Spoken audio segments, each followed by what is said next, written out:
In the October issue of VYPE High School Sports Magazine, you'll find our rankings of the area's top 20 quarterbacks. We also preview the 2010 team tennis season and spotlight area cross-country runners and teams that can make a run at state medals. Plus, our Baylor Health Plan provides information on static stretching versus dynamic warm-ups. That and more in the next issue of VYPE Magazine. Pick up a copy starting October 8th.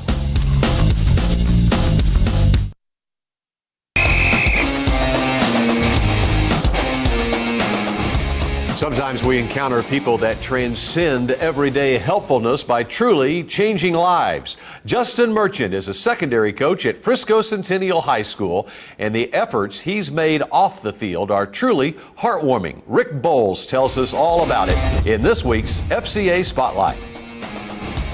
I'm Rick Bowles, Executive Director for the Greater Dallas Fellowship of Christian Athletes. And with me today is Coach Justin Merchant, Frisco Centennial High School. Coach, thanks for joining us. Thank you. Tell us a little bit about why you wanted to be involved in FCA.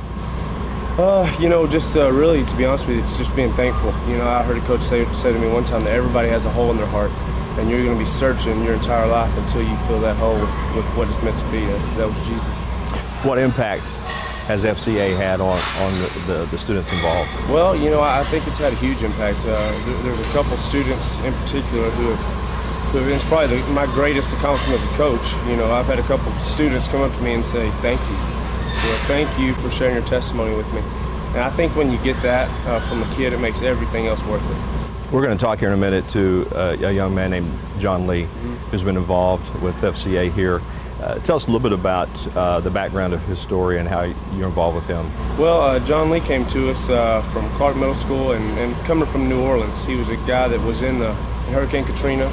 Actually was in the Superdome, had really lived on the streets for 2, 3, 4 years of his life and had a crazy background. But he came to us as somebody who was willing to listen and somebody who was willing to do the right thing, and we just basically poured into him. We said, we sought him out and we said, we can tell this is a kid who needs some guidance, and he was accepting of it. Life in New Orleans, it really wasn't the kind of life that any childhood that I wish wouldn't go through. It was just drugs, gangs, and just murders in New Orleans, especially streets. Especially in 2006 when Katrina came, kids were just abandoned. Their moms and dads lost their lives, and kids were just alone, didn't know what to do. And so that was the most struggle time for me. I was on the streets alone. I didn't know what to do or how to do it. So I turned to something that everybody else was doing, which was drugs, selling the drugs, and doing everything I can to survive, to eat, and to live. But I knew somehow, some way, I was going to get out of it. My thoughts was like, I really wasn't going to survive this, and I'm going to end my life at a young age. So how did you get involved with Fellowship of Christian Athletes and the Huddle group here? What attracted you to be involved with that? I would say Coach Merchant. He made me a promise that he would stick by my side no matter what. And to this day, he is still sticking by my side from that promise he made a year ago. Well, what a great story. Now it's time for our recruiting update. And with that, we welcome in David McNabb, VYPE recruiting expert and author of the weekly McNabb Report. TheOldCoach.com, right? Is where TheOldCoach.com. Recruiting is sort of a year-round subplot to all of high school athletics now. And David's been around for a long time covering recruiting in the area. Covering right? a lot of recruiting. I'm starting to cover way too many sons of players that I've covered before. I know the feeling. All right, let's get into some of our featured players this week. Let's start with a guy that I noticed his sophomore year, a couple of years ago at Coppell High School. He wears number 4. His name is Cam McDaniel, and he is now a workhorse running back for Coppell. Yeah, he's been emblematic of Coppell's rise over the last couple years. He was on the varsity as a sophomore, carried 44 times in his first game, has attracted a lot of attention as, a 5'10", 190-pound running back. He's got good speed, can play in the slot, make catches. He's even played some defensive back and is a good returner for him. Reminds me of Wes Welker. All right, let's move on to someone else. Quentin Gardner,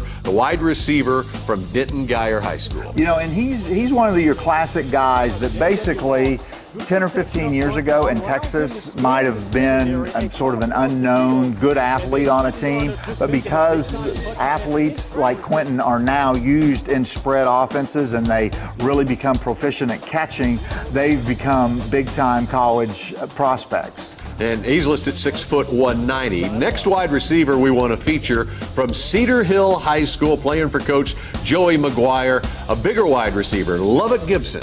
He's another really good player.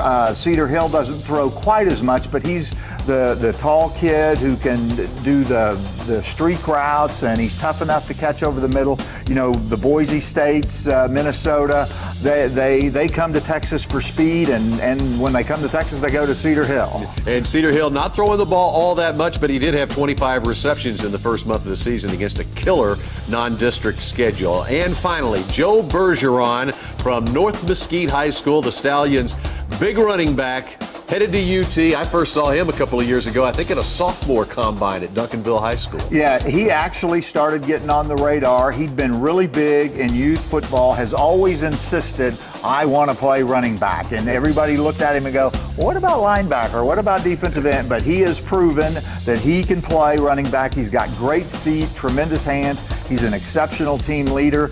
And I think it was great that Texas said, okay, we'll give you a shot at running back. All right, David McNabb, we appreciate it. It'll be a regular feature here on VYPE TV. I'll always look forward to this segment with you, David. Good. All right. Last week, the 19th annual Plano Drumline competition was held at Clark Stadium. More than 50 teams performed in the all-day event that is the longest running in Texas. Here's a sneak peek into what happened. Are you guys good? We like to think we are. They're all athletes. They're there from 7 in the morning, to 8:30 at night. A competition like this just fosters the camaraderie amongst us, and it's just a really cool vibe.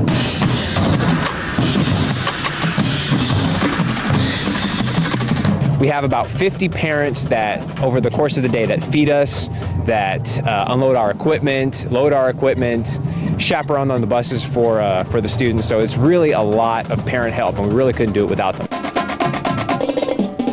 The drumline, visually stunning, just keeps your eye going on the field.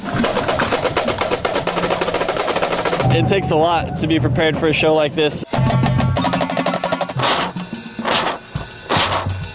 The drumline has to work extra hard. They are the heartbeat of what we do. They have to play cadences. They have to keep the band together during our stand tunes and during the halftime show, and they have to pump up the crowd with everything that they do. So they're an integral part of what we do.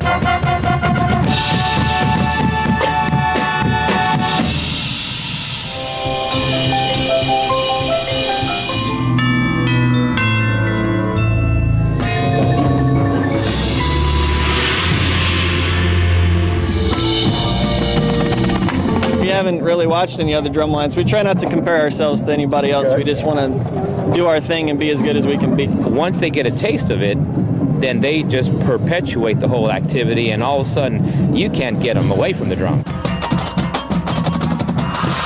I mean, it's a great activity.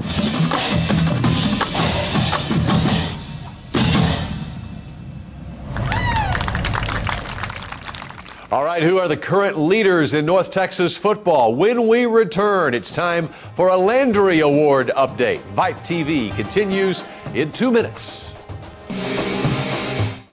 It's time now for this week's Landry Award Watch, presented by GMC. Here are last week's notable performances. We start with the aforementioned Cam McDaniel, the running back from Coppell, who had 135 yards rushing and a punt return for a touchdown, including in his 5 touchdowns.